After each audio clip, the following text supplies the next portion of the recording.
안녕하십니까 전국의 유튜브 구독자 여러분, 아프리카TV 시청자 여러분. 오늘은 2018년 9월 19일 제가 조금 여러분과 긴급하게 이 영상을 촬영하게 됐습니다.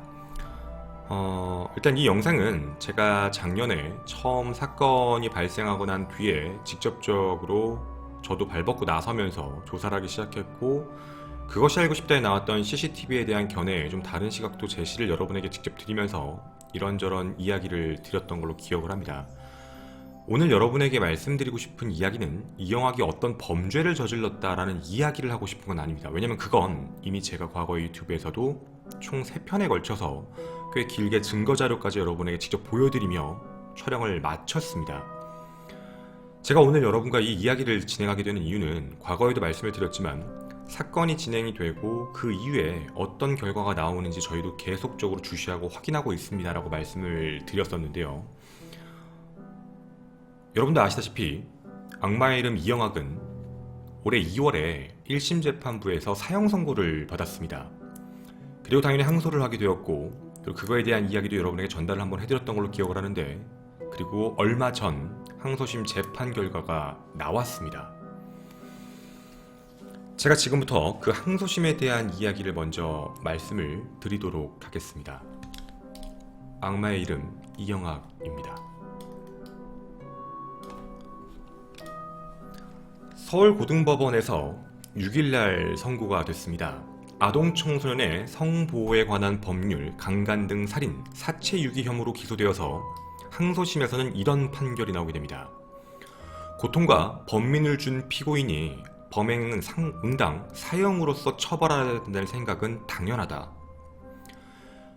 하지만 피고인의 교화 가능성을 부정하면서까지 사형에 처할 정도로 보여지지는 않는다 라고 이야기하며 무기징역을 선고하고 성폭력 이수시간 200시간을 선고하게 됩니다. 이게 1심 재판부와 이야기가 꽤나 많이 바뀐 내용이었습니다.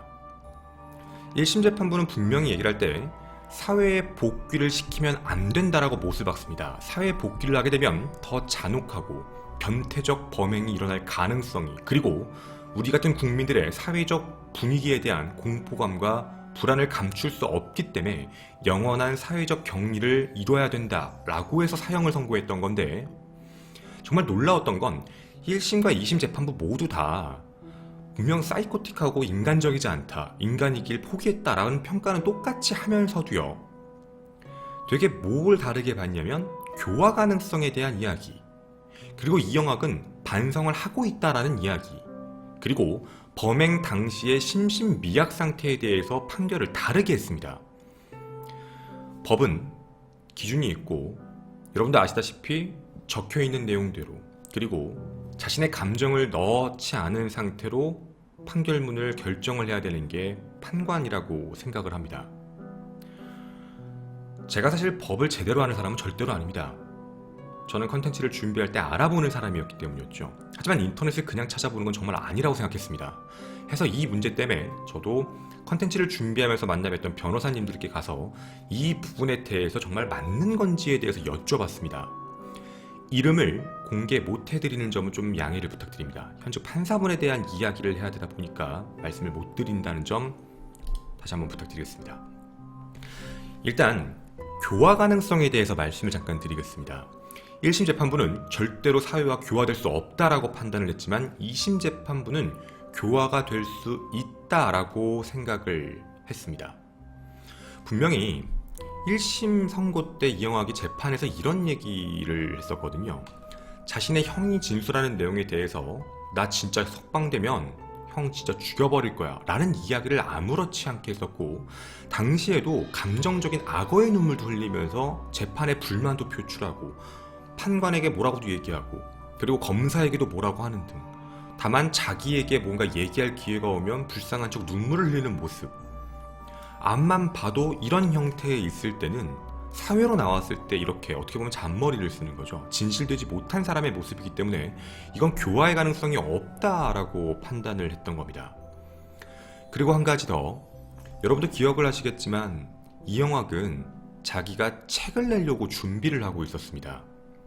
나는 살인범이다 라는 제목의 책을 쓰고 있고, 그 책을 써서 나중에 딸이 나중에 이제 출소하게 되면 딸을 학원도 보내주게 하고, 그리고 뭐라고 그 밑에다가 글을 적어놨냐면 우리가 복수해야지 라고 적어놨습니다.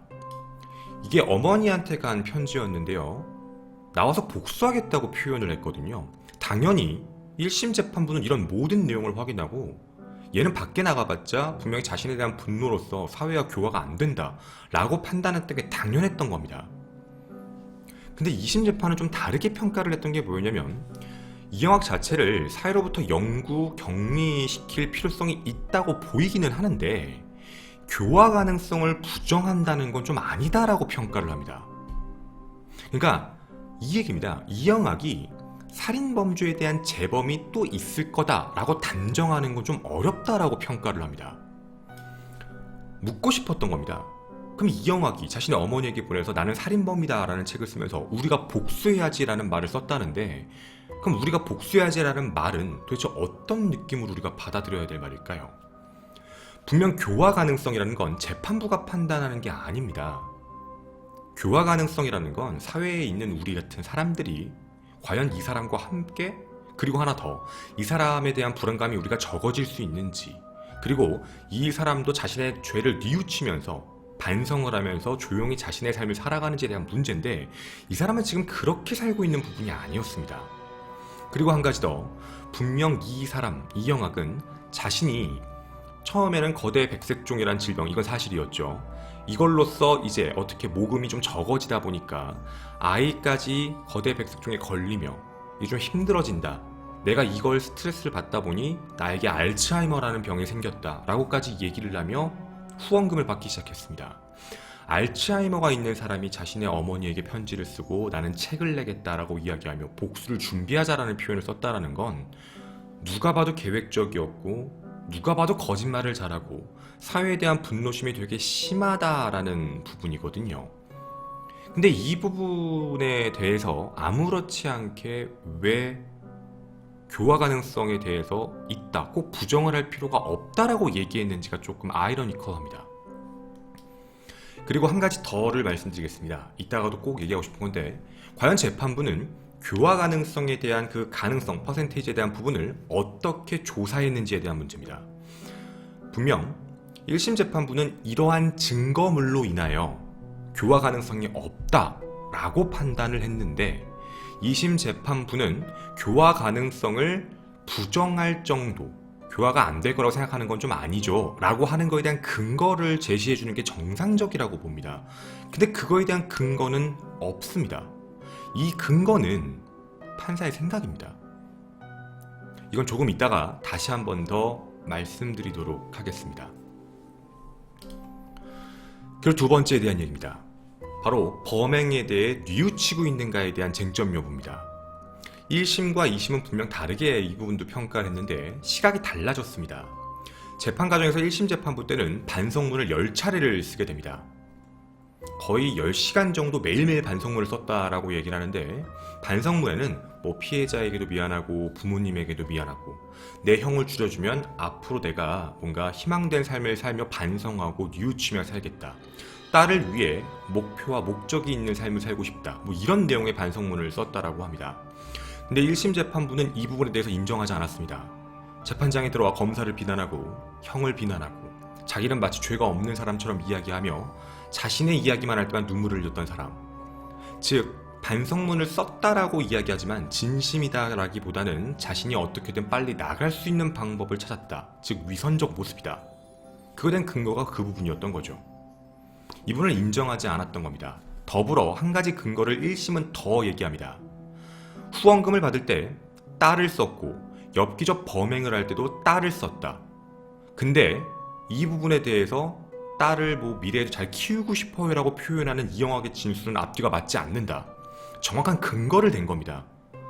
이런 취지로 봤을 때는 분명 아버지로서의 행동을 제대로 하겠다라는 말은 거짓일 확률이 높다. 자신의 딸을 자신의 돈을 위한 수단으로서, 범행을 위한 수단으로서만 썼다 라고만 이야기하고, 지금 현재도 자신의 딸을 이용해서 자신의 가명을 받고 싶어하는 모습이 더 많이 보인다. 즉 지금도 1심 재판부가 1심 재판 당시에도 자신의 딸을 이용하려고만 한다라고 이야기 근거를 대며 사형 선고, 즉 범행에 대한 반성은 없다라고 판단했습니다. 근데 2심 재판부는 이거에 대해 견해가 조금 달라집니다. 여러 잔혹한 범행을 저지르긴 했다. 하지만 이 재판을 받는 과정에서 비로소 이를 미약하게나마 인식을 하면서 시정하려고 하고 있다. 저는 이 말에 대한 근거가 궁금합니다. 혹시 머리를 깎아서 그런 건가요? 아니면 뭐 반성문을 써서 그런 건가요? 재판부는 근거를 명확하게 대야 된다라고 생각합니다. 근데 지금 여기에 나와 있는 멘트만 보게 되면 1심과 느낌이 달라지는 건 판결이 뒤집어졌다라는 걸 얘기하는 게 아니라 판결문을 들었던, 그 판결문을 보는 사람들의 입장에서 어떠한 근거로 이렇게 했는가에 대한 게 아무것도 없다는 겁니다. 지금 여러분이 보시면 아시겠지만 1심 재판부는 정확한 이유를 댔고 이러이러하기 때문에 이렇다. 악어의 눈물이라고 판단하는 두 번째 이유는 자신의 딸을 계속적으로 이용하려고 한다. 지금 이 순간까지도 라고 근거를 대면서 이야기를 했지만 2심은 그냥 단순하게 비로소 이제서야 미약하게나마 인식을 하고 있다. 그 근거가 무엇일까요? 미약하게나마 그걸 인정하고 있다는 걸 어떻게 재판부가 판단을 하죠? 이영학은 판사가 관리하는 사람이 아닙니다. 교도소에 있는 사람, 감옥에 있는 사람이고 그 안에서 그 사람이 정말 교화하고 반성되는 모습을 보일지 안 보일지에 대한 문제는 판사님이 직접 생각적으로, 느낌적으로 판단할 수 있는 문제는 아니다. 따라서 반성문도 받는 거고 아니면 그 사람의 행동 패턴이나 말투도 보고 이런 여러 가지의 가능성과 양쪽의 피고 원고에 대한 이야기를 다 들은 상태에서 처리를 하게 되어 있는 게 맞는데 검사 측에서 얘기하는 부분과 그리고 변호인단이 얘기하는 부분에 대해서 어떠한 근거도 없이 그냥 이제 좀 시정하려고 하고 있다. 전 이게 조금 개인적으로 이해가 가지는 않았습니다. 어쩜 이것도 개인적 견해, 개인적 판단과 개인적 생각이 들어간 게 아닌가? 라는 생각이었습니다. 그리고 심신미약과 관련되어 있는 형태입니다. 1심입니다. 당시 이영학 변호인단이 1심 재판부에 이렇게 얘기를 했습니다. 이영학이 항정신성 의약품을 과다 복용으로 해서 환각 증세가 당시 있었으며 약간 망상하는 증세가 심했다. 그래서 심신미약이다. 즉 우발적인 사례다 라고 주장을 했었습니다. 그리고 이영학이 장애 등급도 있고 간질 및 알츠하이머 즉 치매기도 약간 있다. 이런 걸 1심 재판부의 변호인단이 계속적으로 얘기를 해서 심신미약으로 감형을 받으려고 했습니다. 하지만 1심 재판부는 이걸 인정하지 않았습니다. 왜냐면 분명 여기에서 이 말은 알겠지만 심신미약이고 망상이 있는 자가 어떻게 딸과 공모를 할 수 있는가? 딸과 공모를 철두철미한 계획을 해서 집에 데려왔고 집에서 이미 준비한 그 자양강장제의 수면제를 탔는데 그런 행위까지 준비하고 시신을 유기할 때 300km가 넘는 지역까지 차를 끌고 이동을 해서 시신을 유기했다는 점, 그리고 그걸 보이지 않는 곳에 떨어뜨렸다는 점까지 봤을 때 이건 심신미약이라고 볼 수 없다 라고 판단을 합니다. 근거입니다. 피해자를 집으로 현혹했다. 사전에 함께 딸과 공모했고 자양강장제에 수면제를 넣었는데 처음에 잘 먹히지 않아서 다른 수면제까지 마치 감기약인데 마치 이게 비타민인 것처럼 먹였고 범행을 사전에 철두철미하게 준비했고 그 이후에도 진두지휘를 했다. 더불어 알츠하이머라고 하기에는 너무 철두철미했으며 망상이 있었다라고 하는 행동이 보기에도 말이 안 맞다. 이건 인간적이지 않고 혐오적이며 사이코패스틱한 범죄다 라고 이야기를 합니다. 또 하나 더 이영학이 실수한 부분 중에 하나인데 이영학은 자신의 범행에 대한 진술을 굉장히 상세하게 진술합니다. 정말 알츠하이머라면, 정말 망상과 환각 증세가 있는 거라면 이렇게까지 자세하게 진술할 수 없다 라고 재판부는 심신미약에 대한 부분을 1심에선 받아주지 않았던 겁니다. 근거가 명확합니다. 근데 2심은 좀 다르게 얘기합니다. 범행 당시에 심리적인 불안 상태에 있었다는 걸 일부 인정하겠다. 계획살인은 아니다. 계획적이라고 볼 수는 없다. 이영학은 일반적인 이성을 가진 사람은 아니다. 사형을 판결하는 사람, 사형 판결 대상은 재판부가 얘기한 거 그대로 읽어드리겠습니다. 사형 판결의 대상은 이성을 가진 사람의 범행에 대해서 한정해야 된다. 따라서 사형은 너무 무겁다. 이렇게 판단을 했던 겁니다.